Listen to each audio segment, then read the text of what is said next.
Kozhikode Puthiyangadi GMUP സ്കൂളിന് മുന്നിൽ സമര അനുകൂലികളും UDF പ്രവർത്തകരും തമ്മിൽ സംഘർഷമുണ്ടായി. ജോലിക്കെത്തിയ അധ്യാപകരെ സമര അനുകൂലികൾ തടഞ്ഞതോടെയാണ് സംഘർഷമുണ്ടായത്. വയനാട്ടിൽ ദേശീയ പണിമുടക്കിൽ ജനജീവിതം സ്തംഭിച്ചു. കൽപ്പറ്റയിൽ സമര അനുകൂലികൾ വാഹനങ്ങൾ തടഞ്ഞു. കാസർഗോഡ് പൊതുജനം സ്വകാര്യ വാഹനങ്ങളുമായി നിരത്തിലിറങ്ങി. ദേശീയ പണിമുടക്ക് വയനാട്ടിൽ പൂർണ്ണമായും ജനജീവിതത്തെ ബാധിച്ചു. ആദ്യ മണിക്കൂറുകളിൽ വളരെ ശാന്തമായിരുന്നു.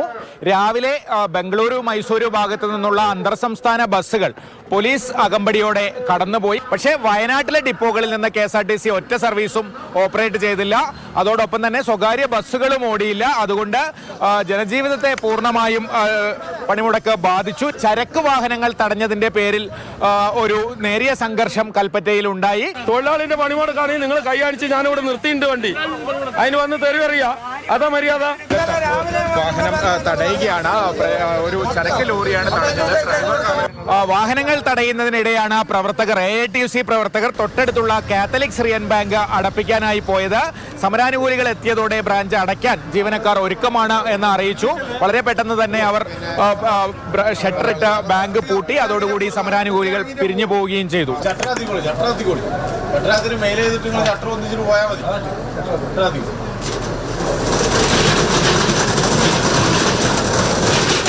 നിരവധി ടൂറിസ്റ്റുകളടക്കം വിവിധ പ്രദേശങ്ങളിൽ നിന്ന് വയനാട്ടിലെത്തിയിരുന്നു. അവരൊക്കെ തന്നെ ഈ സമരവുമായി ബന്ധപ്പെട്ട് പല സ്ഥലത്തേക്കും ഉള്ള യാത്രകൾ മുന്നോട്ട് പോകാൻ പറ്റാത്ത സാഹചര്യത്തിൽ കുടുങ്ങുകയും ചെയ്തു. ഇടത് ട്രേഡ് യൂണിയനുകളും അതുപോലെ UDF അനുകൂല ട്രേഡ് യൂണിയനുകളും വെവ്വേറെയായാണ് ഇന്ന് നഗരത്തിൽ പ്രകടനം നടത്തിയത്. എന്തായാലും ഉച്ചയോടെ സ്ഥിതിഗതികൾ ശാന്തമായി.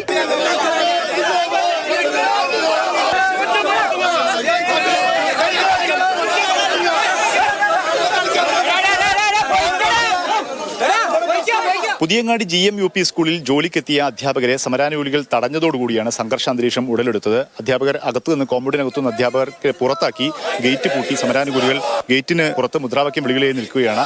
അധ്യാപകർ പുറത്തു നിൽക്കുകയായിരുന്നു. അതിനിടെ അധ്യാപകരെ പിന്തുണച്ചുകൊണ്ട് കോൺഗ്രസ് പ്രവർത്തകർ, പ്രത്യേകിച്ചും സമരത്തെ എതിർക്കുന്ന സംഘടനാ പ്രവർത്തകരൊക്കെ എത്തി.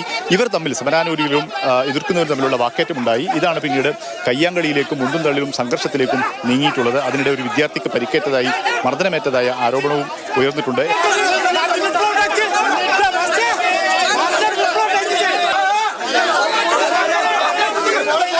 ഏതായാലും കൂടുതൽ പോലീസ് എത്തിയാണ് സംഘർഷാന്തരീക്ഷം ഒഴിവാക്കിയത്. ഏറ്റവും ഒടുവിൽ വനിതാ അധ്യാപകർ ഉൾപ്പെടെ 12ഓളം പേര് ഇവിടെ ഉണ്ടായിരുന്നു. വനിതാ അധ്യാപകർ സ്കൂളിൽ പ്രവേശിക്കാൻ കഴിയാതെ മടങ്ങുകയായിരുന്നു. അധ്യാപകർ പറയുന്നത് ആദ്യമായാണ് ഇങ്ങനെ ഇത്തരത്തിലൊരു പണിമുടക്ക് ദിവസം ജോലി ചെയ്യാൻ കഴിയാത്ത സാഹചര്യത്തിലേക്ക് കാര്യങ്ങൾ പോകുന്നതെന്ന ഒരു വിമർശനം അധ്യാപകർ മുന്നോട്ട് വെക്കുന്നു. പക്ഷേ സമരാനുകൂലികൾ പറയുന്നത് എല്ലാ പണിമുടക്ക് ദിവസവും ഇവിടെ സ്കൂൾ അടച്ചിട്ട് പണിമുടക്കിന് പിന്തുണ പ്രഖ്യാപിക്കുകയാണ്. രാഷ്ട്രീയ ലക്ഷ്യത്തോടുകൂടി ഈ പണിമുടക്കിനെ തകർക്കുക എന്ന ലക്ഷ്യത്തോടുകൂടി മനഃപൂർവ്വം ബോധപൂർവ്വം അധ്യാപകർ ഇടപെട്ടു എന്നൊരു ആരോപണമാണ് സമരാനുകൂലികൾ ഉയർത്തുന്നത്. ഏതായാലും ഒരു വിദ്യാലയം വിദ്യാർത്ഥികൾക്കും അധ്യാപകർക്കും സ്കൂളിൽ കയറാൻ കഴിയാതെ മടങ്ങേണ്ട സാഹചര്യം പണിമുടക്ക് ദിവസം ഉണ്ടായി എന്നുള്ളതാണ് ഒരു പ്രധാനപ്പെട്ട കാര്യം. നിലവിലിപ്പോൾ ഭീഷണിയില്ല, കാണിച്ചു തരാന്നൊക്കെ പറഞ്ഞു ഇവിടുന്ന് ഓരോന്ന് അല്ല, ഇന്നേവരെ അങ്ങനെ പൂട്ടുന്ന ഒരു വിഷയം വന്നില്ല. പണിമുടക്കുള്ളവർ അതെടുക്കും, ബാക്കിയുള്ളവർ വരും, അങ്ങനെയായിരുന്നു. ഇതുവരെ ഒരു പ്രശ്നങ്ങൾ ഉണ്ടായിട്ടില്ല. അധ്യാപകർ പ്ലാൻ ചെയ്ത് വന്ന മാതിരി കുറച്ച് ആളുകൾ ഈ സമരത്തെ പരാജയം